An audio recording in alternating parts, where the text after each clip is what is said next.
നമസ്കാരം. 8th സ്റ്റാൻഡേർഡിന്റെ physics ക്ലാസ്സിലേക്ക് സ്വാഗതം. നമ്മൾ സ്റ്റാറ്റിക് ഇലക്ട്രിസിറ്റി ആണ് പഠിച്ചുകൊണ്ടിരുന്നത്. അപ്പോൾ കഴിഞ്ഞ ക്ലാസ്സിൽ നമ്മൾ ഇലക്ട്രോസ്കോപ്പിനെ കുറിച്ച് ഡിസ്കസ് ചെയ്തായിരുന്നു അല്ലേ? ചാർജിന്റെ പ്രസൻസ് നമുക്ക് ഡിറ്റക്ട് ചെയ്യാൻ വേണ്ടി ഇലക്ട്രോസ്കോപ്പ് ഉപയോഗിക്കാൻ നമ്മൾ മനസ്സിലാക്കി. അപ്പോൾ ഇലക്ട്രോസ്കോപ്പിന്റെ കാര്യങ്ങളൊക്കെ നമ്മൾ നോട്ടും കാര്യങ്ങളൊക്കെ ഡീറ്റെയിൽ ആയിട്ട് പറഞ്ഞായിരുന്നു കേട്ടോ. നിങ്ങൾ കൃത്യമായിട്ട് കാര്യങ്ങൾ മനസ്സിലാക്കുക കേട്ടോ. അപ്പം ഇലക്ട്രോസ്കോപ്പ് നമ്മൾ ഉപയോഗിക്കുമ്പോൾ നമ്മൾ പറഞ്ഞായിരുന്നു ഒരുപാട് സമയം എങ്ങനെയാണ് ചാർജ് അവിടെ നിൽക്കില്ല എന്ന് പറഞ്ഞു ഇല്ല. എന്താണ് ചാർജ് നഷ്ടപ്പെടുന്നത്? അതായത് ഇലക്ട്രോസ്കോപ്പിന്റെ ആ ലീവ്സുകൾ എങ്ങനെയാണ് കുറച്ച് സമയം കഴിയുമ്പോൾ അടുത്ത് വരും എന്ന് പറഞ്ഞു ഇല്ല. ചാർജ് ചെയ്ത ഇലക്ട്രോസ്കോപ്പിന്റെ ലീവ്സ് ഒരുപാട് സമയം കഴിയുമ്പോൾ ഒന്ന് അടുത്ത് വരുന്നത് ചാർജ് നഷ്ടപ്പെടുന്നതുകൊണ്ടാണ് അടുത്ത് വരുന്നതെന്ന് പറഞ്ഞു. അപ്പൊ ചാർജ് നഷ്ടപ്പെടാതിരിക്കാൻ വേണ്ടി അല്ലെങ്കിൽ ചാർജ് സംഭരിക്കാൻ അല്ലെങ്കിൽ സൂക്ഷിച്ചു വെക്കാൻ സ്റ്റോർ ചെയ്യാനുള്ള ഒരു മാർഗം എന്താണെന്നാണ് നമ്മൾ നോക്കാൻ പോകുന്നത്. അപ്പൊ അങ്ങനെയുള്ള ഒരു മാർഗമാണ് കപ്പാസിറ്റർ എന്ന് പറയുന്നത്. നോക്കോട്ടെ, കപ്പാസിറ്റർ എന്ന് ഒരു ഡിവൈസ് ആണ്. എന്തിനു വേണ്ടിയാണ്? ഇലക്ട്രിക് ചാർജസിനെ സ്റ്റോർ ചെയ്യാൻ വേണ്ടി ഉപയോഗിക്കുന്ന ഒരു ഡിവൈസ് ആണ്. ഇതാ നോക്കോട്ടെ, capacitor. A capacitor is a device for storing electric charge. മനസ്സിലായല്ലോ? അപ്പൊ അതാണ് കപ്പാസിറ്റർ എന്ന് പറഞ്ഞിരിക്കുന്നത്. ഇതാ ഇവിടെ നോക്കി, രണ്ട് മെറ്റൽ പ്ലേറ്റ് നമ്മൾ എടുത്തിരിക്കുകയാണ്. നമ്മൾ രണ്ട് മെറ്റൽ പ്ലേറ്റ് എടുത്തു. ഒരെണ്ണത്തിന് നമ്മൾ പോസിറ്റീവ് ചാർജ് കൊടുത്തു എന്ന് വിചാരിച്ചു. അപ്പോൾ ആ പോസിറ്റീവ് ചാർജുള്ള മെറ്റൽ പ്ലേറ്റ് രണ്ടാമത്തെ മെറ്റൽ പ്ലേറ്റിന് സമീപത്താണ് ഇരിക്കുന്നത്. അപ്പോൾ എന്ത് സംഭവിക്കും? ഇതിലെങ്ങനെയാണ് പോസിറ്റീവും നെഗറ്റീവും ചാർജസ് ഉണ്ടെന്ന് നമുക്കറിയാം ഇല്ലേ? പോസിറ്റീവ് നെഗറ്റീവും ചാർജ് ഉണ്ട്. അപ്പോൾ ഒരു പോസിറ്റീവ് പ്ലേറ്റ് വന്നു കഴിയുമ്പം എന്ത് സംഭവിക്കുന്നുണ്ട്? പോസിറ്റീവ് എല്ലാം ഇങ്ങോട്ട് പോകും, നെഗറ്റീവ് എല്ലാം ഇതിൻ്റെ അടുത്ത് വരത്തുള്ളൂ. മനസ്സിലാവുന്നുണ്ടോ പറഞ്ഞത്? അപ്പോൾ എന്ത് സംഭവിക്കും? ഈ പോസിറ്റീവ് ചാർജിന്റെ ഈ ഒരു പോർഷൻ നമ്മൾ എർത്തിങ് ചെയ്യുവാണെങ്കിൽ എന്താണ് സംഭവിക്കുന്നത്? ഇലക്ട്രോൺസ് ഇങ്ങോട്ട് വന്നിട്ട് ഇത് മുഴുവൻ എന്തായിട്ട് പോയി ന്യൂട്രലൈസ് ചെയ്തു പോകും. അപ്പോൾ ഇതിന്റെ ചാർജ് എന്തായിട്ട് മാറും? നെഗറ്റീവായിട്ട് മാറും. അങ്ങനെ ഈ മെറ്റൽ പ്ലേറ്റുകൾ ഇങ്ങനെ അറേഞ്ച് ചെയ്ത് വെക്കും. ഇതിൻ്റെ ഇടയിൽ ഇൻസുലേറ്റേഴ്സ് വെക്കും കേട്ടോ. ഇൻസുലേറ്റേഴ്സും കൂടെ വെക്കുവാണെന്നുണ്ടെങ്കിൽ അങ്ങനെയുള്ള സംവിധാനത്തിന് നമ്മൾ പറയുന്ന പേരാണ് കപ്പാസിറ്റർ എന്ന് പറയും. അപ്പൊ ഇങ്ങനെയുള്ള സംവിധാനം ഒരുപാട് സമയം എന്താണ് അല്ലെങ്കിൽ ഒരുപാട് കാലം ചാർജിനെ നമുക്ക് നിലനിർത്താൻ സാധിക്കും. ക്ലിയർ ആയല്ലോ? അപ്പൊ ഇൻസുലേറ്റർ ഉപയോഗിച്ചിട്ട് അതിന്റെ ചാർജിനെ നമുക്ക് അവിടെ സ്റ്റോർ ചെയ്ത് വെക്കാൻ സാധിക്കും. ഇതിൻ്റെ ഇടയിൽ എന്താണ് വെക്കുന്നത്? ഇൻസുലേറ്റേഴ്സ് ആണ് വെക്കുന്നത്. അപ്പം സ്യൂട്ടബിൾ ആയിട്ടുള്ള ഇൻസുലേറ്റർ ഒക്കെ ഉപയോഗിക്കുകയാണെന്നുണ്ടെങ്കിൽ ചാർജ് സ്റ്റോർ ചെയ്യാനുള്ള അതിന്റെ കപ്പാസിറ്റി നമുക്കവിടെ വർദ്ധിപ്പിക്കാൻ സാധിക്കും. ക്ലിയർ ആയല്ലോ? അപ്പൊ അതാണ് കപ്പാസിറ്റർ എന്ന് പറഞ്ഞിരിക്കുന്നത്. അപ്പൊ കപ്പാസിറ്റർ എന്താണ്? Capacitor is a device for storing electric charge. പഠിച്ചോളൂ കേട്ടോ. ഇലക്ട്രിക് ചാർജ് സ്റ്റോർ ചെയ്യാനുള്ള ഒരു ഡിവൈസ് ആണ് കപ്പാസിറ്റർ. അതിന്റെ സ്ട്രക്ചറും കാര്യങ്ങളും മനസ്സിലായല്ലോ? ഒന്നൊരു പോസിറ്റീവും കാണും, ഒന്നൊരു നെഗറ്റീവും കാണും കേട്ടോ. ഇതാണ് ശരിക്കുള്ള കപ്പാസിറ്ററിന് ഒരു പോസിറ്റീവ് ചാർജ് ഉണ്ട്, നെഗറ്റീവ് ചാർജ് ഉണ്ട്. അതിൻ്റെ ഇടയിൽ സ്യൂട്ടബിൾ ആയിട്ടുള്ള ഇൻസുലേറ്റേഴ്സും കാണും. ക്ലിയർ ആയല്ലോ പറഞ്ഞത്? ഇതെങ്ങനെ ഉണ്ടാക്കുന്നത് മനസ്സിലായല്ലോ? രണ്ട് മെറ്റൽ പ്ലേറ്റ്സ് ആണ് എടുത്തത്, എന്നിട്ട് അത് അടുപ്പിച്ച് വെക്കുവാണ് ചെയ്യുന്നത്. അപ്പം എന്ന് പറഞ്ഞാൽ നമ്മൾ എന്താണ് പോസിറ്റീവ് ചാർജ് കൊടുത്തു. അപ്പം എന്ത് സംഭവിക്കും? ഇൻഡക്ഷൻ മൂലം ഇല്ലേ ചാർജ് ബിയിലേക്ക് എന്താണ് സംഭവിക്കുന്നത്? ചാർജിന്റെ ഡിസ്ട്രിബ്യൂഷൻ നമുക്ക് കാണാൻ സാധിക്കും. ദെൻ ഇതിനെ നമ്മൾ എർത്ത് ചെയ്യുവാണെന്നുണ്ടെങ്കിൽ ഇലക്ട്രോൺസ് വന്നിട്ട് ഇത് ന്യൂട്രലൈസ് ചെയ്തും പിന്നെ അതിന്റെ ചാർജ് നെഗറ്റീവ് ആവും. ക്ലിയർ ആയല്ലോ? അവിടെ കൊടുത്തിട്ടുണ്ട് കേട്ടോ കാര്യങ്ങളൊക്കെ. Place two metal plates A and B close together. When plate A is positively charged, observe the induction of the charges in B. What if plate B is earthed? Plate B earth ചെയ്തപ്പോൾ എന്ത് സംഭവിച്ചു? ചാർജസിന് എന്താണ് സംഭവിച്ചത്? അത് neutralise ചെയ്തു പോയി. പിന്നെ ബിയുടെ ചാർജ് എന്തായിട്ട് മാറി? നെഗറ്റീവായിട്ട് മാറി. മനസ്സിലാവുന്നുള്ള? ഇനി ഇതിൻ്റെ ഇടയിൽ സ്യൂട്ടബിൾ ആയിട്ടുള്ള എന്താണ് ഒരു ഇൻസുലേറ്റർ വെച്ച് കഴിഞ്ഞാൽ എന്ത് സംഭവിക്കും? അതിന്റെ ചാർജ് സ്റ്റോർ ചെയ്യാൻ സാധിക്കും. അപ്പൊ ഈ സിസ്റ്റത്തിന് നമുക്ക് പറയുന്ന പേരാണ് കപ്പാസിറ്റർ എന്ന് പറയും. ഈ സിസ്റ്റം അതിനെ സ്ഥിരമായിട്ട് അവിടെ സ്റ്റോർ ചെയ്ത് വെക്കും. ക്ലിയർ ആയാലും അവിടെ എഴുതിയിട്ടുണ്ട് കേട്ടോ. This system can retain electric charge permanently. Its capacity to store charge can also be increased by using suitable insulators between the metal plates. ആ രണ്ട് മെറ്റൽ പ്ലേറ്റ്സ്, ഇവിടെ ഒരു പോസിറ്റീവ് മെറ്റൽ പ്ലേറ്റ്, ഇതൊരു പോസിറ്റീവ് ആണെന്ന് ചോദിച്ചു. ഇതൊരു പോസിറ്റീവ് ആണ്, അതാ ഇവിടെ ഇതൊരു നെഗറ്റീവ് ആണ്. ദെൻ ഇത് പോസിറ്റീവ് നെഗറ്റീവ്. ഇതിന്റെ ഇടയിൽ എന്താണ് സ്റ്റിക്ക് ചെയ്ത് വെച്ചിരിക്കുകയാണ് കേട്ടോ. ഒരു സ്യൂട്ടബിൾ ആയിട്ടുള്ള ഒരു കണ്ടെയ്നറിനകത്ത് ഇങ്ങനെ വെച്ചിരിക്കുകയാണ്. അതിന്റെ ഇടയിൽ എന്താണ് സ്യൂട്ടബിൾ ആയിട്ടുള്ള എന്താണ് ഒരു ഇൻസുലേറ്റേഴ്സും വെച്ചിരിക്കും. ക്ലിയർ ആയല്ലോ? അപ്പൊ അതിന് നമുക്ക് ചാർജ് സ്റ്റോർ ചെയ്യാൻ സാധിക്കും. ക്ലിയർ ആയല്ലോ? അപ്പൊ ദാറ്റ് ഈസ് ദ കപ്പാസിറ്റർ. അതായത് ഒരുപാട് സമയം ചാർജ് സ്റ്റോർ ചെയ്യാൻ വേണ്ടി ഉപയോഗിക്കുന്ന ഡിവൈസ് ആണ് കപ്പാസിറ്റർ. ഇനി അതിന്റെ എബിലിറ്റി, അതായത് ഒരു കപ്പാസിറ്ററിന്റെ ചാർജ് സംഭരിക്കാനുള്ള ശേഷി ഉണ്ടാവുമല്ലോ, അതിന് നമ്മൾ പറയുന്ന പേരാണ് കപ്പാസിറ്റൻസ് എന്ന് പറയും കേട്ടോ. Capacitance. The SI unit of capacitance is farad. Important ആണ് കേട്ടോ. SI യൂണിറ്റ് ഓഫ് കപ്പാസിറ്റൻസിന്റെ SI യൂണിറ്റ് ആണ് ഫാരഡ് എന്ന് പറയും. അത് നമ്മൾ ക്യാപിറ്റൽ F വെച്ചിട്ടാണ് റെപ്രസെന്റ് ചെയ്യുന്നത്. ഫാരഡ് മാത്രമല്ല, മൈക്രോ ഫാരഡ്, മില്ലി ഫാരഡും അങ്ങനെയൊക്കെ ഉണ്ട് കേട്ടോ. അപ്പൊ നിങ്ങൾ ജസ്റ്റ് മനസ്സിലാക്കിയിരിക്കുക. ചാർജ് സ്റ്റോർ ചെയ്യാൻ വേണ്ടി ഉപയോഗിക്കുന്ന ഡിവൈസ് ആണ് കപ്പാസിറ്റർ എന്ന് പറയും. അതിന്റെ ചാർജ് സംഭരിക്കാനുള്ള അല്ലെങ്കിൽ സ്റ്റോർ ചെയ്ത് വെക്കാനുള്ള ശേഷിനെ നമ്മൾ പറയുന്ന പേരാണ് കപ്പാസിറ്റൻസ് എന്ന് പറയും. കപ്പാസിറ്ററിന്റെ യൂണിറ്റ് ഫാരഡ് ആണ്. ക്യാപിറ്റൽ F വെച്ചിട്ട് റെപ്രസെന്റ് ചെയ്യും. മനസ്സിലാക്കിയിരിക്കുക കേട്ടോ. ഇതവിടെ ടെക്സ്റ്റ് ബുക്കിൽ കൊടുത്തിട്ടുണ്ട് കേട്ടോ. വിവിധ തരത്തിലുള്ള കപ്പാസിറ്റർ, അതായത് ഒരു തരത്തിലുള്ള കപ്പാസിറ്റർ ആണ്, ഇത് വേറൊരു തരത്തിലുള്ള കപ്പാസിറ്റർ, ഇതൊക്കെ പല തരത്തിലുള്ള കപ്പാസിറ്റർ ആണ്. അപ്പൊ ഇത് കണ്ടില്ലേ, ഇതാണ് ശരിക്കും പോസിറ്റീവും നെഗറ്റീവും ചാർജസ് ഉള്ളത് കേട്ടോ. ഇതിനൊന്നും അങ്ങനെ പോസിറ്റീവ്, ഇത് ഡിസ്ക് കപ്പാസിറ്റർ എന്നൊക്കെയാണ് പറയുന്നത്. ഇതിനങ്ങനെ പോസിറ്റീവ് നെഗറ്റീവ് അങ്ങനെയൊന്നുമില്ല. അതിന്റെ കപ്പാസിറ്റൻസ് എന്ന് പറഞ്ഞാൽ വളരെ കുറവായിരിക്കും. അതുകൊണ്ട് പോസിറ്റീവ് നെഗറ്റീവ് ഒന്നും നമുക്ക് ആവശ്യമായിട്ടില്ല. പക്ഷെ ഇതിന് നമ്മൾ പറയുന്ന പേര് ഇലക്ട്രോലൈറ്റിക് കപ്പാസിറ്റർ എന്നാണ്, ഈ ബ്ലാക്ക് കളറിൽ ഇരിക്കുന്നതിനെ പറയുന്നത്. അപ്പൊ അതിന് പോസിറ്റീവ് ലീഡും നെഗറ്റീവ് ലീഡും കാണും. ഇതിന് പോസിറ്റീവ് നെഗറ്റീവ് ഒന്നും എടുക്കേണ്ട ആവശ്യമില്ല. വളരെ ചെറിയൊരു ചാർജാണ് സ്റ്റോർ ചെയ്യുന്നത് കേട്ടോ. അപ്പൊ ദാറ്റ് ഈസ് എ കപ്പാസിറ്റർ. മനസ്സിലായല്ലോ. അപ്പം അതിനെ സ്റ്റോർ ചെയ്യാനുള്ള എബിലിറ്റിക്ക് നമ്മൾ എന്താണ് പറയുന്നത്, കപ്പാസിറ്റൻസ് എന്ന് പറയും കേട്ടോ. പിന്നെ എന്താണ്, ഇതിൽ insulators in capacitor are also called dielectrics. നമ്മൾ ഇതിന്റെ ഇടയിൽ വെക്കുന്ന ഇൻസുലേറ്റേഴ്സ് എന്ന് പറയും. ഇൻസുലേറ്റേഴ്സിന് നമ്മൾ ഓൾസോ പറയും ഡൈഇലക്ട്രിക്സ് എന്നും പറയാറുണ്ട് കേട്ടോ. ഡൈഇലക്ട്രിക്സ് എന്നും പറയാറുണ്ട്. Materials like paper, air and polyester R commonly used as A dielectrics. Different types of capacitor are shown in the figure. Clear ആയല്ലോ. അപ്പം ഇതിന്റെ ഇടയിൽ നമ്മൾ എന്താണ് വെക്കുന്നത്, ഇൻസുലേറ്റേഴ്സ് വെക്കുന്ന പറയും. ഇൻസുലേറ്റേഴ്സിന് നമ്മൾ മറ്റൊരു പേര് പറയും എന്താണ്, ഡൈഇലക്ട്രിക്സ് എന്ന് പറയും. പേപ്പറോ അല്ലെങ്കിൽ എയറോ അല്ലെങ്കിൽ പോളിസ്റ്ററോ ഒക്കെ എന്താണ് സാധാരണയായിട്ട് ഇൻ ബിറ്റ്വീൻ ഈ പ്ലേറ്റിന്റെ ഇടയിൽ വെച്ച് കഴിഞ്ഞാൽ അത് എന്താണ് ഡൈഇലക്ട്രിക് ആയിട്ട് ആക്ട് ചെയ്യും, അതായത് ഇൻസുലേറ്റർ ആയിട്ട് ആക്ട് ചെയ്യും. ഏത് തരത്തിലുള്ള കപ്പാസിറ്ററിന്റെ ചിത്രമാണ് കൊടുത്തിരിക്കുന്നത്. ഇങ്ങനെ സംഭവങ്ങളൊക്കെ കണ്ടു കഴിഞ്ഞാൽ നിങ്ങൾ ഐഡന്റിഫൈ ചെയ്യണം അതെന്താണ്, കപ്പാസിറ്റർ ആണ്. അതായത് ചാർജ് സ്റ്റോർ ചെയ്യാൻ വേണ്ടി ഉപയോഗിക്കുന്ന ഉപകരണമാണ് കപ്പാസിറ്റർ. നിങ്ങൾ മനസ്സിലാക്കിയിരിക്കുക. ഓക്കെ ആണല്ലോ. ഇനി നമുക്ക് നോക്കാനുള്ളത് ഡിസ്ട്രിബ്യൂഷൻ ഓഫ് ഇലക്ട്രിക് ചാർജസ്, അതായത് വൈദ്യുത ചാർജുകളുടെ എന്താണ് വിതരണം എന്ന് പറയാം. ഡിസ്ട്രിബ്യൂഷൻ എന്ന് വെച്ചാൽ എന്താണ്, വിതരണം. വൈദ്യുത ചാർജുകൾ എങ്ങനെയാണ് വിതരണം ചെയ്യുന്നത് നോക്കാം. നമുക്കറിയാം ഒരു മെറ്റലിന്റെ ഒരു സർഫസ് നമ്മൾ എടുക്കുകയാണ്. അതിന് എങ്ങനെയാണ് ചാർജ് എങ്ങനെയാണ് ഡിസ്ട്രിബ്യൂട്ട് ചെയ്യുന്നത്, ആദ്യത്തെ ചിത്രം നോക്കിയേ, അതിന്റെ സർഫസിലാണ്, ഉള്ളിലല്ല കേട്ടോ. ഒരു മെറ്റൽ സ്പിയർ നമ്മൾ എടുത്തു കഴിഞ്ഞാൽ അല്ലെങ്കിൽ എന്തെങ്കിലും ഒരു പ്രതലം, സ്പിയർ എന്ന് വേണമെന്നില്ല, എന്തെങ്കിലും ഒരു മെറ്റൽ പീസ് എടുത്തു കഴിഞ്ഞാൽ ചാർജസ് എപ്പോഴും ഡിസ്ട്രിബ്യൂട്ട് ചെയ്തിരിക്കുന്നത് എങ്ങനെയാണ്, അതിന്റെ സർഫസിലാണ് കേട്ടോ. ചാർജസ് ഡിസ്ട്രിബ്യൂട്ട് ചെയ്തിരിക്കുന്നത് സർഫസിലാണ്, ഓർത്തോണം, ഉള്ളിലല്ല. മനസ്സിലായല്ലോ. ഇത് സ്പിയറായി. ഈ സ്പിയറിന്റെ കേസിൽ വന്നപ്പോൾ എല്ലാ ഭാഗത്തും ഒരുപോലെയാണ് ചാർജ് ഡിസ്ട്രിബ്യൂട്ട് ചെയ്തത്. ഇവിടെ നോക്കി, ഈ ഒരു ഷേപ്പ് വന്നു. ഈ ഒരു ഷേപ്പ് വന്നു ഇവിടെ എങ്ങനെയാണ്, ഇവിടെയൊക്കെ ഒരേ രീതിയിൽ വന്നു. ഇതാ നോക്കി ഇവിടെ, അതായത് ഈ തുമ്പറ്റത്ത് അല്ലെങ്കിൽ എന്താണ് ഈ കോൺ ഭാഗത്ത് ഇല്ല, ഇവിടെ എങ്ങനെയാണ് ചാർജ് ഡിസ്ട്രിബ്യൂഷൻ അവിടെ കൂടുതലായിട്ടില്ലേ, നല്ലോണം അടുത്തടുത്തിരിക്കുന്നു. ഈ ചിത്രം നോക്കിയേ, ഈ കൂർത്തിരിക്കുന്ന പോർഷൻസിൽ കണ്ടില്ലേ, ഇവിടെ ഈ പോർഷൻസിലൊക്കെ എങ്ങനെയാണ് ചാർജിന്റെ ഡിസ്ട്രിബ്യൂഷൻ എങ്ങനെയാണ് കൂടുതലാണ് അല്ലേ. ഇതാ ഇവിടത്തേക്കാൾ ഇവിടെയൊക്കെ നല്ലോണം അകന്നാണ് ഇരിക്കുന്നത്. പക്ഷെ ഈ ഒരു പോർഷനിൽ വന്നപ്പോൾ നല്ലോണം അടുത്തിരിക്കുന്നത്, ചാർജിന്റെ ഡിസ്ട്രിബ്യൂഷൻ എങ്ങനെയാണ് അവിടെ കൂടുതലാണ് അല്ലേ. അപ്പൊ കൂർത്ത അഗ്രങ്ങൾ എങ്ങനെയാണ്, ചാർജ് വളരെയധികം കൂടുതലായിരിക്കും. മനസ്സിലാക്കുക കേട്ടോ. സാധാരണയായിട്ട് നമ്മൾ എന്താണ് ലോഹത്തിന് അല്ലെങ്കിൽ മെറ്റൽസിന്റെ സർഫസിൽ എങ്ങനെയാണ് ചാർജ് ഡിസ്ട്രിബ്യൂട്ട് ചെയ്യുവാണ് ചെയ്യുന്നത്. അതെങ്ങനെയാണ്, ഒരു സ്പിയർ സർഫസ് ഒക്കെ ആവുകയാണെന്നുണ്ടെങ്കിൽ ഈക്വലി ഡിസ്ട്രിബ്യൂട്ടഡ് ആയിരിക്കും. അതേസമയം മറ്റ് രീതിയിലുള്ള ഷേപ്പുകളൊക്കെ ആണെങ്കിൽ അത് കൂർത്തിരിക്കുകയൊക്കെ ആണെന്നുണ്ടെങ്കിൽ അതല്ലേ, അതാണ് ഷാർപ്പ് എഡ്ജസ് എന്ന് പറയാം കേട്ടോ. കൂർത്തിരിക്കുക അല്ലെങ്കിൽ ഷാർപ്പ് എഡ്ജസിലൊക്കെ എങ്ങനെയായിരിക്കും ഡിസ്ട്രിബ്യൂഷൻ ഓഫ് ചാർജസ് കൂടുതലായിരിക്കും. മനസ്സിലാക്കുക കേട്ടോ. അത് ഇവിടത്തെക്കാളും ഒക്കെ എങ്ങനെയാണ് കൂടുതലാണ് ഈ കൂർത്ത ഭാഗങ്ങൾ, അതായത് ഷാർപ്പ് എഡ്ജസിൽ. ഓക്കെ ആണല്ലോ. നോക്കിയേ, in electrical conductors the charge is distributed only on the surface. പോയിന്റുകളാണ് കേട്ടോ. ഇലക്ട്രിക്കൽ കണ്ടക്ടേഴ്സിൽ ചാർജസ് എങ്ങനെയാണ് ഡിസ്ട്രിബ്യൂട്ട് ചെയ്യുന്നത്, അതിന്റെ സർഫസിലായിരിക്കും ഡിസ്ട്രിബ്യൂട്ട് ചെയ്തിരിക്കുന്നത്. The amount of charge will be very high at the sharp edges. Clear ആയല്ലോ. ഷാർപ്പ് എഡ്ജസിൽ ചാർജസിന്റെ എമൗണ്ട് എങ്ങനെയായിരിക്കും, കൂടുതലായിരിക്കും. ക്ലിയർ ആയല്ലോ. അപ്പം ഈ ഇലക്ട്രിക് ചാർജസ് എങ്ങനെയാണ് ഇങ്ങനെ എന്താണ് സ്റ്റോർ ചെയ്ത് വെക്കുന്നുണ്ട് ഇല്ലേ, സ്റ്റോർ ചെയ്ത് വെക്കുന്നുണ്ട്. അതുപോലെ തന്നെ ആവശ്യത്തിന് വേണ്ടി എങ്ങനെയാണ് അത് ഡിസ്ചാർജ് ചെയ്യുന്നുണ്ട്. നമുക്കറിയാം നമ്മൾ കപ്പാസിറ്ററിൽ ചാർജ് സ്റ്റോർ ചെയ്ത് വെക്കുന്നുണ്ട്. ആ കപ്പാസിറ്റർ ഉപയോഗിച്ച് നമുക്ക് ഡിവൈസുകളൊക്കെ വർക്ക് ചെയ്യുന്നുണ്ടല്ലോ അല്ലേ. അത് ആവശ്യമനുസരിച്ച് ഡിസ്ചാർജ് ചെയ്യുവാണ് ചെയ്യുന്നത്. ക്ലിയർ ആയല്ലോ. അപ്പൊ ഇങ്ങനെ വൈദ്യുത ചാർജുകൾ ഇങ്ങനെ സ്റ്റോർ ചെയ്ത് വെച്ചിട്ട് അത് ചില സിറ്റുവേഷൻസിൽ അത് ഡിസ്ചാർജ് ചെയ്യുന്നുണ്ട്.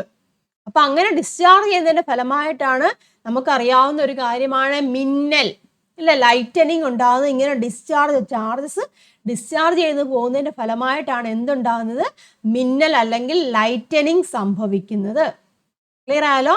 അപ്പൊ എന്താണ് ലൈറ്റനിങ് എങ്ങനെയാണ് സംഭവിക്കുന്നത് നമുക്ക് നോക്കാം.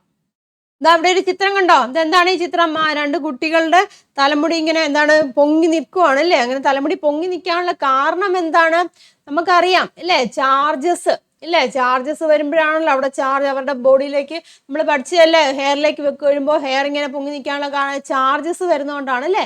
അപ്പോൾ ഈ ഒരു ചിത്രം എന്ന് പറഞ്ഞാൽ ശരിക്കും നടന്ന ഒരു സിറ്റുവേഷൻ ആണ് കേട്ടോ. അതായത് കുട്ടികൾ ഇങ്ങനെ ഏതൊരു മലമുകളിലോട്ട് പോയപ്പോൾ ഇങ്ങനെ ട്രക്കിങ്ങിന് പോലെ പോയതാണ് കേട്ടോ. അപ്പം 2-3 പേരുണ്ടായിരുന്നു. അപ്പോൾ ഒരാൾ നോക്കിയപ്പോൾ ഇവരുടെ തലമുടി ഇങ്ങനെ പൊങ്ങി നിൽക്കുന്നതായിട്ട് ഒബ്സർവ് ചെയ്യാൻ സാധിച്ചു. അപ്പം കൂട്ടത്തിലുണ്ടായിരുന്ന ഒരാൾ ഇങ്ങനെ ഫോട്ടോ എടുത്തതാണ്. പക്ഷേ ആക്ച്വലി അതെന്താണ് സംഭവം, ഇവരുടെ ബോഡിയിലേക്ക് ചാർജ് വന്നതാണ്. ഇങ്ങനെ ഫോട്ടോ എടുത്ത് കുറച്ച് സമയത്തിന് ശേഷം അവർ മലമുകളിൽ നിന്ന് ഇറങ്ങുന്ന സമയത്ത് അവർക്ക് മിന്നലേൽക്കുകയാണ് ചെയ്തത്. മിന്നലേറ്റ് അവർ വീണു എന്നാണ് ഇതിൻ്റെ ശരിക്കും ഒരു സ്റ്റോറി എന്ന് പറഞ്ഞിരിക്കുന്നത്. ഇത് റിയൽ ആയിട്ടുള്ള ഒരു കാര്യമാണ് അല്ലേ?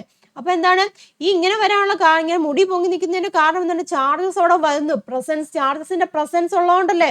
അറ്റ്മോസ്ഫിയറിൽ ചാർജസിന്റെ പ്രസൻസ് ഉള്ളത് കൊണ്ടാണ് എന്താണ് ഇതിങ്ങനെ പൊങ്ങി നിൽക്കാൻ കാരണം, അല്ലെങ്കിൽ അവരുടെ ഹെയറിലേക്ക് ആ ചാർജസ് വന്നുകൊണ്ടാണ്. അതായത് മിന്നൽ ഉണ്ടാകുന്നതിന് മുന്നേ കാണിച്ചു എന്താണ് ഒരു മുന്നറിയിപ്പ് പോലെയാണിത്. അവര് പെട്ടെന്ന് താഴോട്ട് ഇറങ്ങി, പക്ഷെ അവർക്ക് മിന്നൽ ഏറ്റു ശരിക്കും കേട്ടോ. അപ്പം ഈ മിന്നൽ ഏൽക്കുന്നതിന് മുന്നേ കാണിക്കുന്ന ഒരു എന്താണ് ഒരു ഇങ്ങനെ ഒരു എന്താണ് സൂചനയാണെന്നൊക്കെ നമുക്ക് വേണമെങ്കിൽ പറയാം. അപ്പൊ അങ്ങനെയാണെങ്കിൽ എങ്ങനെയാണ് ഈ മിന്നൽ ഉണ്ടാകുന്നത്? നിങ്ങൾക്കറിയാമോ എങ്ങനെയാ മിന്നൽ ഉണ്ടാകുന്നത് എന്നുള്ളത്? നമുക്കറിയാം, മേഘങ്ങൾ ഇല്ലേ? മേഘങ്ങളിൽ ചാർജ് അക്യുമുലേറ്റ് ചെയ്യുന്നുണ്ട്. ഇവിടെ ഒരു ചിത്രം കൊടുത്തിരിക്കുന്നുണ്ടോ? മേഘങ്ങളിൽ ചാർജ് അക്യുമുലേറ്റ് ചെയ്യുന്നുണ്ട്.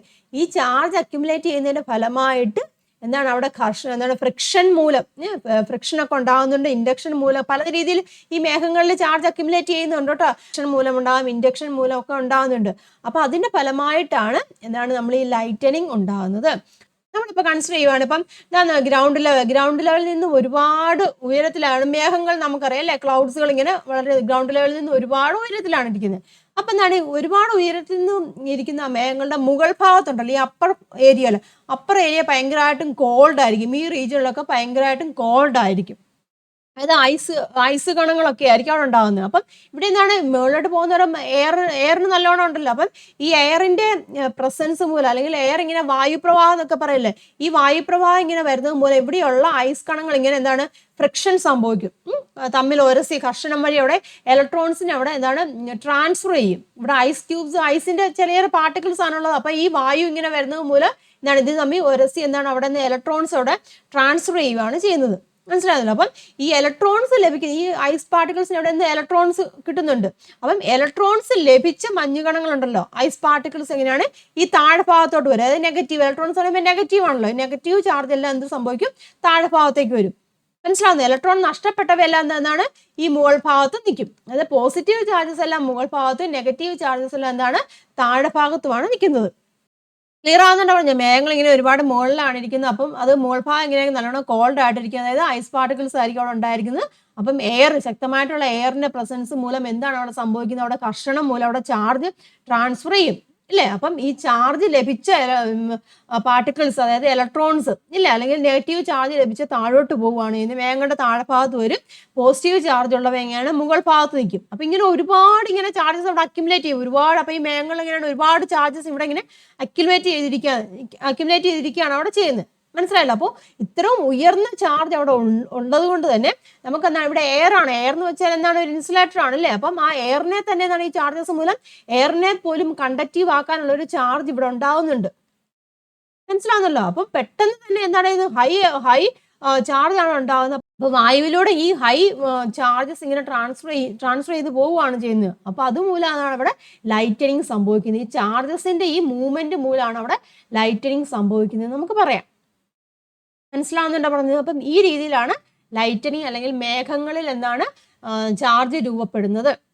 മനസ്സിലായല്ലോ? അപ്പൊ എങ്ങനെയാണ് മേഘങ്ങളിൽ ചാർജ് ഉണ്ടാകുന്നത്? ശക്തമായിട്ടുള്ള വായുപ്രവാഹം വരും. അപ്പൊ അത് ഫ്രിക്ഷൻ മൂലം മേഘങ്ങളിൽ ചാർജ് ഇങ്ങനെ രൂപപ്പെടും അല്ലെ? പോസിറ്റീവോ നെഗറ്റീവോ ചാർജസ് ആയിട്ട് രൂപപ്പെടാം. ക്ലിയർ ആകുന്നുണ്ട്? അപ്പൊ പോസിറ്റീവ് ചാർജ് ആണ് രൂപപ്പെടുന്നതെങ്കിൽ അത് ഇൻഡ്യൂഷൻ വഴി ഭൂമിയിലേക്ക് വരുന്നുണ്ട്. അപ്പൊ പോസിറ്റീവ് ഈ മേഘങ്ങളിൽ കണ്ടല്ലേ പോസിറ്റീവ് ചാർജ് രൂപപ്പെടുകയെന്ന് വിചാരിച്ചു. അപ്പൊ എന്ത് സംഭവിക്കും? ഇൻഡ്യൂഷൻ വഴി, നമുക്കറിയാം ഇൻഡക്ഷൻ നമ്മൾ പഠിച്ചതല്ലേ. അപ്പൊ എന്താണ് പ്രേരണം വഴി ഭൂമിയിലെ വസ്തുക്കൾ നെഗറ്റീവ് ചാർജ് അവിടെ വരും. ഇത് പോസിറ്റീവ് ചാർജാണ്, ഭൂമിയിലെ വസ്തുക്കൾ എങ്ങനെയാണ് നെഗറ്റീവ് ചാർജ് വരും അല്ലേ? അതുപോലെ തന്നെ മേഘങ്ങളിൽ നെഗറ്റീവ് ചാർജ് ആണ് ഉണ്ടാകുന്നതെങ്കിൽ മനസ്സിലാവുന്നതാണ്. ഇപ്പൊ ഇവിടെ നിന്ന് പറയുമ്പോൾ ഇപ്പൊ നെഗറ്റീവ് ചാർജ് താഴ്ഭാഗത്ത് വന്നു, പോസിറ്റീവ് ചാർജും വരാം. ക്ലിയർ അല്ല? പോസിറ്റീവ് ചാർജ് ആണെങ്കിലും നെഗറ്റീവ് ചാർജ് ആണെങ്കിലും അതെന്താണെങ്കിലും ഭൂമിയിലുള്ള വസ്തുക്കളിലേക്ക് അവരുടെ പ്രേരണം ചെയ്യുവാണ്. ഇപ്പൊ നെഗറ്റീവ് ചാർജ് ആവുകയാണെങ്കിൽ ഇവിടെ എന്തായിരിക്കും? ഭൂമിയിലുള്ള വസ്തുക്കളിൽ എങ്ങനെയാണ് പോസിറ്റീവ് ചാർജ് വരും. ശരിയല്ലേ പറഞ്ഞേ? അപ്പൊ എന്താണ് ഈ ഭൂമിക്കും അതുപോലെ തന്നെ മേഘങ്ങൾക്കും ഇടയിൽ ഇല്ലേ, ശക്തമായ ഒരു ഇലക്ട്രിക് ഫീൽഡ് അവിടെ ഉണ്ടാവുകയാണ് ചെയ്യുന്നത്, ഒരു വൈദ്യുത മണ്ഡലം അവിടെ ഉണ്ടാവുകയാണ് ചെയ്യുന്നത്. അതിന്റെ ഫലമായിട്ടാണ് അവിടെ ഇങ്ങനെ ഉണ്ടാകുന്ന ലൈറ്റനിങ് സംഭവിക്കുന്നത്. ക്ലിയർ ആണല്ലോ. അപ്പം എങ്ങനെയാണ് ലൈറ്റനിങ് ഉണ്ടാകുന്നതെന്നൊക്കെ ചോദിക്കാം കേട്ടോ. ടെക്സ്റ്റ് ബുക്കിൽ ഡീറ്റെയിൽ ആയിട്ട് പറയുന്നുണ്ട്, നമുക്ക് നോക്കാം കേട്ടോ. ഈ ഫോട്ടോനെ കുറിച്ചുള്ള കാര്യങ്ങളൊക്കെ മനസ്സിലായല്ലോ. അപ്പം ദിസ് ഈസ് ഒരു induction of charge by the clouds ആണ് എന്താണ് ലൈറ്റനിങ്ങിന്റെ കാരണം എന്ന് പറഞ്ഞിരിക്കുന്നത്. ഞാൻ നോക്കി ഇവിടെ നോക്കിയാൽ ചാർജഡ് ക്ലൗഡ്സ് ഇവിടെ ചിത്രത്തിൽ കൊടുത്തിട്ടുണ്ടല്ലോ. ചാർജഡ് ആയിട്ടുള്ള ക്ലൗഡ്സ് ആണ് ഇവിടെ കൊടുത്തിരിക്കുന്നത്. അത് നോക്കിയാൽ നെഗറ്റീവ് ചാർജ് ആണ്. നെഗറ്റീവ് ചാർജ് ആകുമ്പോൾ ഭൂമിയിലെ പോസിറ്റീവ് ചാർജുള്ള വസ്തുവിലേക്ക് അത് പ്രേരണം ചെയ്യും. പോസിറ്റീവ് ചാർജ് ആണെങ്കിൽ എന്താണ്, അതെനിക്ക് താഴെയുള്ള നെഗറ്റീവ് ചാർജ് ആണ്. ക്ലിയർ ആണ്. അപ്പൊ ഇത് തമ്മിൽ എങ്ങനെയാണ് ഇത് തമ്മിൽ എങ്ങനെയാണ് പോസിറ്റീവ് നെഗറ്റീവ് തമ്മിലാണ് അട്രാക്ട് ചെയ്ത് നിൽക്കുന്നത്. അപ്പൊ ഇവിടെ ഉണ്ടാകുന്ന ഈ ചാർജസിന്റെ പ്രേരണ മൂലമാണ് അവിടെ മിന്നൽ സംഭവിക്കുന്നത്. ക്ലിയർ ആയല്ലോ. അപ്പൊ അതാണ് പറയുന്നത് കേട്ടോ. അന്തരീക്ഷത്തിലെ പലതരം വായുപ്രവാഹങ്ങൾ അല്ലെ, അന്തരീക്ഷത്തിൽ നിന്നാണ് പലതരത്തിലുള്ള വായുപ്രവാഹങ്ങളുണ്ട്. അതിന്റെ ഫലമായിട്ട് മേഘങ്ങളിൽ നിന്നാണ് പോസിറ്റീവോ അല്ലെങ്കിൽ നെഗറ്റീവോ ചാർജുകൾ ശേഖരിക്കപ്പെടും. മനസ്സിലാവുന്നല്ലോ പറഞ്ഞത്. നമ്മുടെ സ്റ്റാറ്റിക് ഇൻഡക്ഷൻ ഉണ്ടല്ലോ, ഇലക്ട്രോസ്റ്റാറ്റിക് ഇൻഡക്ഷൻ അല്ലെങ്കിൽ വൈദ്യുത പ്രേരണം മൂലം ഭൂമിയിലെ വസ്തുക്കളിൽ എങ്ങനെയാണ് വിപരീത ചാർജസുകൾ ഇല്ലേ, വിപരീത ചാർജസുകൾ അവിടെ എന്താണ് ഇൻഡ്യൂസ് ചെയ്യുവാണ് ചെയ്യുന്നത്. നമ്മൾ പഠിച്ചതാണല്ലോ, ഇൻഡക്ഷനെ കുറിച്ച് പഠിച്ചാണ്. ഇത് നെഗറ്റീവ് ചാർജ് ആവുകയാണെങ്കിൽ അടുത്തിരിക്കുന്നത് എന്തായാലും അത് പോസിറ്റീവ് ചാർജ് അവിടെ ഇൻഡ്യൂസ് ചെയ്യുവാണ് ചെയ്യുന്നത്. തീരാലോ. അപ്പൊ അങ്ങനെ അവിടെ ചാർജസ് അവിടെ ഇങ്ങനെ സ്റ്റോർ ചെയ്ത് വരും. അപ്പം ആ ചാർജസ് എല്ലാം എന്താണ്, ഇവിടെയുള്ള വായു, ഇവിടെ എല്ലാം വായു എയറിലുള്ള എയറിനെ കണ്ടക്റ്റീവ് ആക്കാൻ പറ്റുന്ന അത്രയും കപ്പാസിറ്റി ഉള്ള ചാർജസ് ആണുള്ളത്. അപ്പൊ പെട്ടെന്ന് തന്നെ വായുവിലൂടെ എന്താണ് ഈ വൈദ്യുതി ഇല്ല അല്ലെങ്കിൽ എന്താണ് ചാർജസ് ഇങ്ങനെ ട്രാൻസ്ഫർ ചെയ്യും. അതിന്റെ ഫലമായിട്ടാണ് അവിടെ ലൈറ്റിനിങ് സംഭവിക്കുന്നത്. ക്ലിയർ ആയല്ലോ. അപ്പൊ ഇവിടെ ക്വസ്റ്റ്യൻസ് കൊടുത്തിട്ടുണ്ടോ. How does the cloud get charged? Cloud എങ്ങനെയാണ് ചാർജ് ചെയ്യുന്നത്?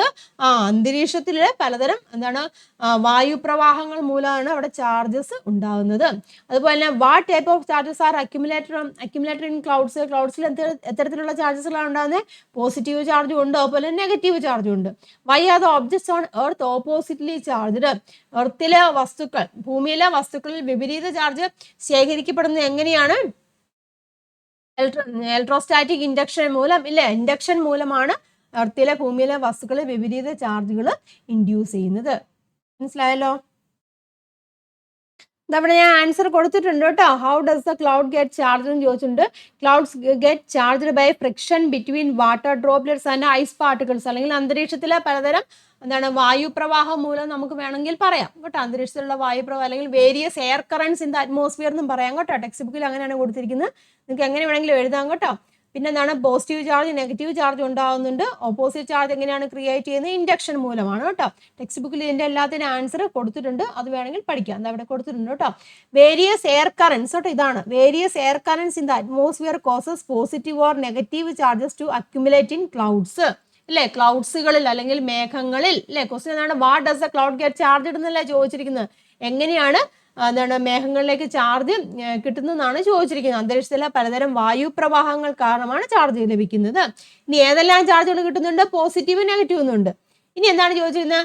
ഭൂമിയിലെ വസ്തുക്കളെ വിപരീത ചാർജ് ശേഖരിക്കപ്പെടുന്നത് എങ്ങനെയാണെന്ന് ചോദിച്ചിട്ടുണ്ട്. അത് ഇലക്ട്രോസ്റ്റാറ്റിക് ഇൻഡക്ഷൻ കേട്ടോ. Electrostatic induction causes opposite charges to appear on objects on the earth. അതായത് എങ്ങനെ നമുക്ക് പറയാം, സ്ഥിത വൈദ്യുത പ്രേരണം എന്ന് പറയാം. ഇലക്ട്രോസ്റ്റാറ്റിക് ഇൻഡക്ഷൻ എന്ന് പറയുമ്പോൾ സ്ഥിത വൈദ്യുത പ്രേരണം മൂലമാണ് എർത്തിലെ ഒബ്ജക്റ്റുകളിൽ ഓപ്പോസിറ്റ് ചാർജസ് വരുന്നത്.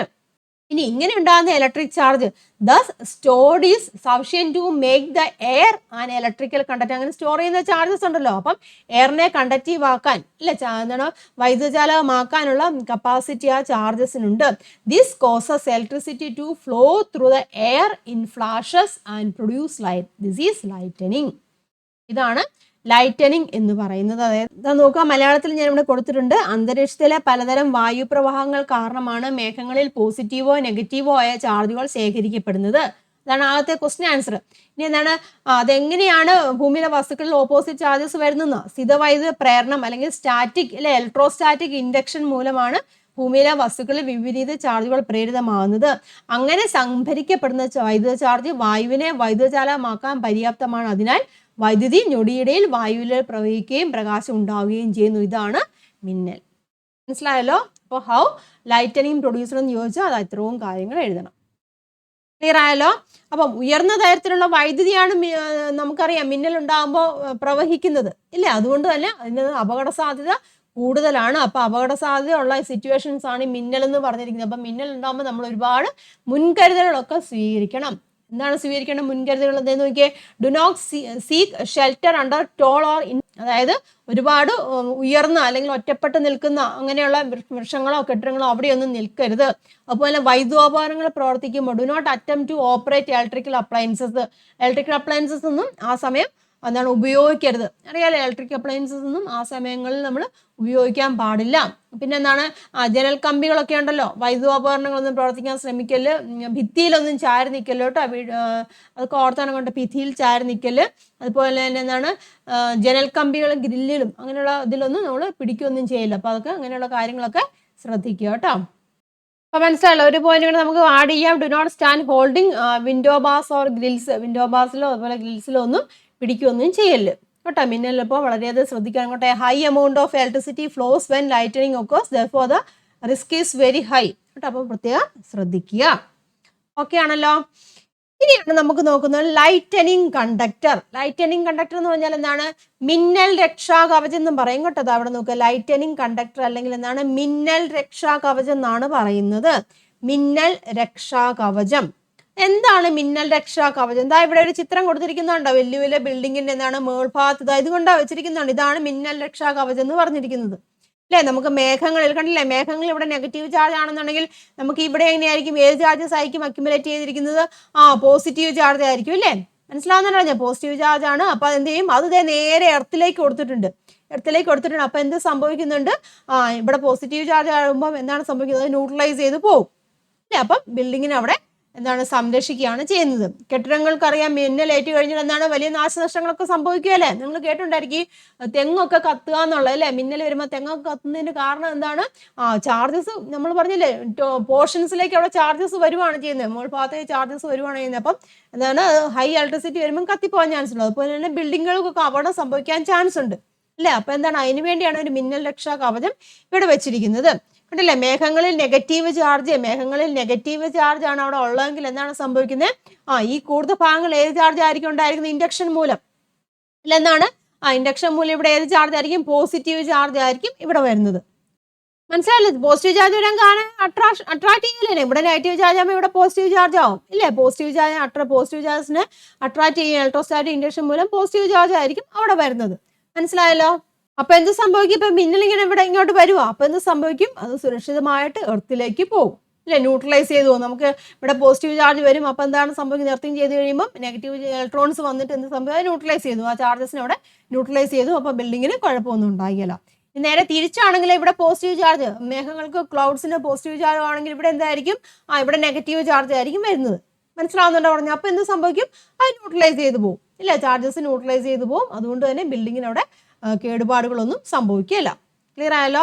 ഞാൻ നോക്കിയേ, ഈ ലൈറ്റനിങ് സ്ട്രൈക്സ് ആ building it can cos great damage അല്ലേ. അപ്പം അതിന് അങ്ങനെ ബിൽഡിങ്ങിനെ വലിയ വലിയ ഡാമേജുകളിൽ നിന്ന് സംരക്ഷിക്കാൻ വേണ്ടിയാണ് നമ്മൾ ലൈറ്റനിങ് കണ്ടക്ടേഴ്സ് വെക്കുന്നത്. The clouds have a negative charge, a positive charge is induced at the sharp points of the lightning conductor. ശരിയല്ലേ? What could be the reason? എന്താണ്, പോസിറ്റീവ് ചാർജ് എന്താണ്, നെഗറ്റീവ് ചാർജ് ആകുമ്പോൾ പോസിറ്റീവ് ചാർജ് അല്ലെ attract ചെയ്യുകയാണ് ചെയ്യുന്നത്. അപ്പോൾ neutralise ചെയ്ത് പോകും. അതുകൊണ്ടാണ് the charge accumulated in the clouds in this way causing lightning. A lightning conductor provides a safe path for the electric charge during a lightning strike to flow into the earth. അതായത് മേഘങ്ങളിൽ കുമിഞ്ഞു കൂടുന്ന charge ആണല്ലോ മിന്നലിന് കാരണമാണെന്ന് നമ്മൾ പഠിച്ചു ഇല്ല. അപ്പം മിന്നൽ ഉണ്ടാകുമ്പോൾ എന്താണ് സംഭവിക്കുന്നത്, വൈദ്യുത ചാർജിനെ എങ്ങനെയാണ് സുരക്ഷിതമായിട്ട് ഭൂമിയിലേക്ക് ഒഴുക്കുകയാണ് ചെയ്യുന്നത്. അതുവഴി എന്ത് സംഭവിക്കുന്നുണ്ട്, ചാർജസ് അവിടെ ന്യൂട്രലൈസ് ചെയ്ത് പോകും. അപ്പം പിന്നെ അപകടങ്ങളൊന്നും സംഭവിക്കില്ല. ക്ലിയർ ആയല്ലോ. അപ്പം മേഘങ്ങളിൽ എന്താ നോക്കിയേ, ക്വസ്റ്റ്യൻ ഇവിടെ കൊടുത്തിട്ടുണ്ട്. What if the cloud have a positive charge? Positive charge ആവുകയാണെങ്കിൽ അവിടെ എന്താണ് സംഭവിക്കുന്നത് മനസ്സിലായല്ലോ. എന്താണ് സംഭവിക്കുന്നത്, പോസിറ്റീവ് ചാർജ് ആവുകയാണെങ്കിൽ നെഗറ്റീവ് ചാർജ് ഇൻഡ്യൂസ് ചെയ്യും ഇല്ലേ, ഷാർപ്പ് പോയിന്റ്സിൽ നെഗറ്റീവ് ചാർജ് ഇൻഡ്യൂസ് ചെയ്യുവാണ് ചെയ്യുന്നത്. അപ്പൊ എന്ത് സംഭവിക്കും, charge flow safely from the clouds to the earth ഇല്ലേ. ലൈറ്റനിങ് കണ്ടക്ടർ വഴി എന്താണ് ചാർജ് എർത്തിലേക്ക് സേഫ് ആയിട്ട് പോവുകയാണ് ചെയ്യുന്നത്, ന്യൂട്രലൈസ് ചെയ്ത് പോകും. അപ്പോൾ അവിടെ ചാർജ് ഒന്നുമില്ല, അപ്പോൾ അഫക്റ്റ് ചെയ്യല. ക്ലിയർ ആയാലോ. അപ്പം അങ്ങനെയാണ് അവിടെ എന്താണ് സംരക്ഷിക്കുന്നത്.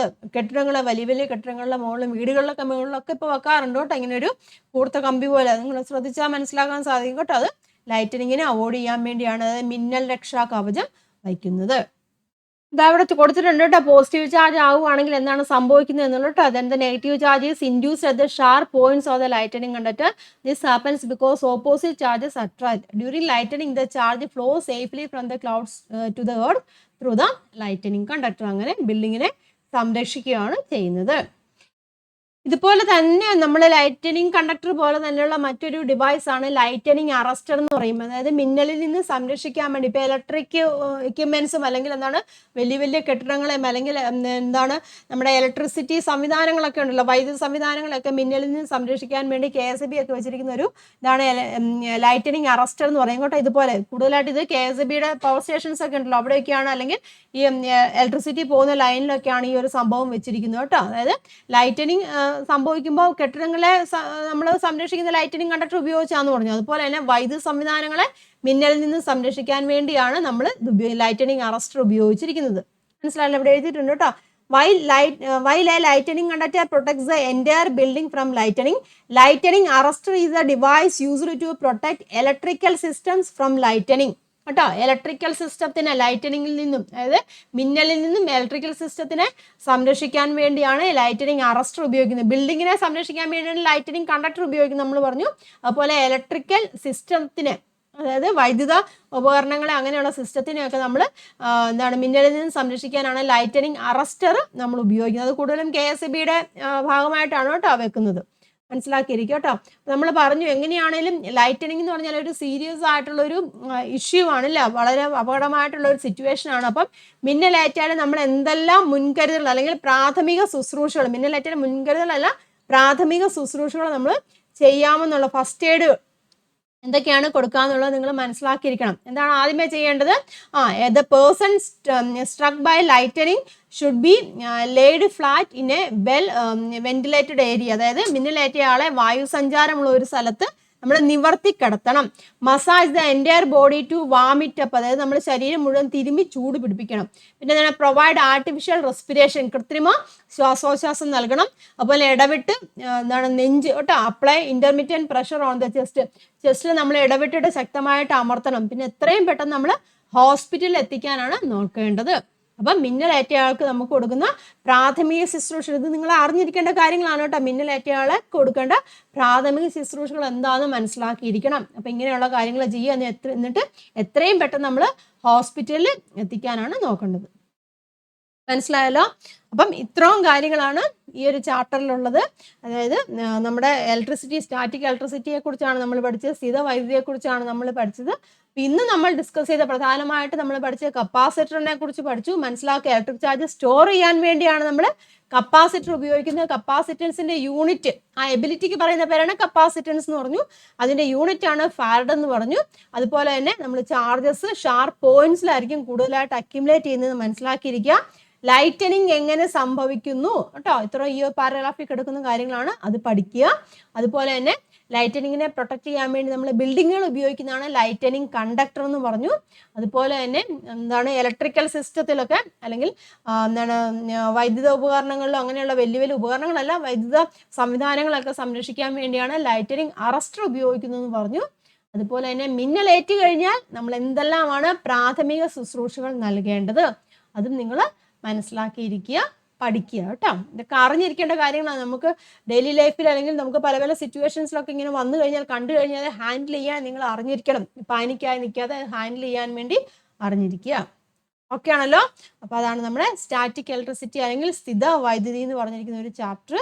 എല്ലാവർക്കും ക്ലിയർ ആയി കാണുമെന്ന് വിചാരിക്കുന്നു. എങ്ങനെയാണ് ഇടിമിന്നൽ ഉണ്ടാകുന്നത്, അല്ലെ മിന്നൽ ഉണ്ടാകുന്നത്, ഇടിമിന്നലെല്ലാം നമ്മൾ നോർമലി ഇടിമിന്നൽ എന്നാണ് പറയുന്നത് അല്ലേ, മിന്നൽ എങ്ങനെയാണ് ഉണ്ടാകുന്നത് എന്നൊക്കെ മനസ്സിലാക്കിയിരിക്കുക. അപ്പം മിന്നൽ ഉണ്ടാകുമ്പോൾ അങ്ങനെയുള്ള സിറ്റുവേഷൻസിലൊക്കെ നമ്മൾ പാലിക്കേണ്ട മുൻകരുതലുകൾ അതൊക്കെ മനസ്സിലാക്കിയിരിക്കുക കേട്ടോ. ഈ ഒരു സെക്ഷൻ എല്ലാവർക്കും ക്ലിയർ ആയി കാണുമെന്ന് വിശ്വസിക്കുന്നു. അപ്പോൾ എല്ലാവരും നല്ലോണം പഠിക്കുക, മനസ്സിലാക്കി പഠിക്കുക, പോയിന്റുകളൊക്കെ നോട്ട് ചെയ്ത് വെച്ച് തന്നെ പഠിക്കുക കേട്ടോ. നമുക്ക് ഇതിൻ്റെ ലെറ്റേഴ്സസ് ആണുള്ളത്, നമുക്ക് നെക്സ്റ്റ് വീഡിയോയിൽ ഡിസ്കസ് ചെയ്യാം. അപ്പോൾ എല്ലാവർക്കും ഈ ഒരു സെക്ഷൻ ക്ലിയർ ആയി കാണുമെന്ന് വിശ്വസിക്കുന്നു. ഡൗട്ട് ഉണ്ടെങ്കിൽ ചോദിക്കുക. വീഡിയോ ഇഷ്ടമായിട്ടുണ്ടെന്നുണ്ടെങ്കിൽ ലൈക്ക് ചെയ്യുക. നിങ്ങൾക്ക് ഉപകാരമായിട്ട് തോന്നുന്നുണ്ടെങ്കിൽ തീർച്ചയായിട്ടും നിങ്ങൾ ലൈക്ക് ചെയ്യണം കേട്ടോ. അതുപോലെ തന്നെ മാക്സിമം ഫ്രണ്ട്സിലേക്കൊക്കെ ഷെയർ ചെയ്യുക, അഭിപ്രായങ്ങൾ കമൻറ്റ് ചെയ്യുക കേട്ടോ. നെക്സ്റ്റ് വീഡിയോ ആയിട്ട് വീണ്ടും കാണാം. എല്ലാവർക്കും നന്ദി, നമസ്കാരം, താങ്ക് യു.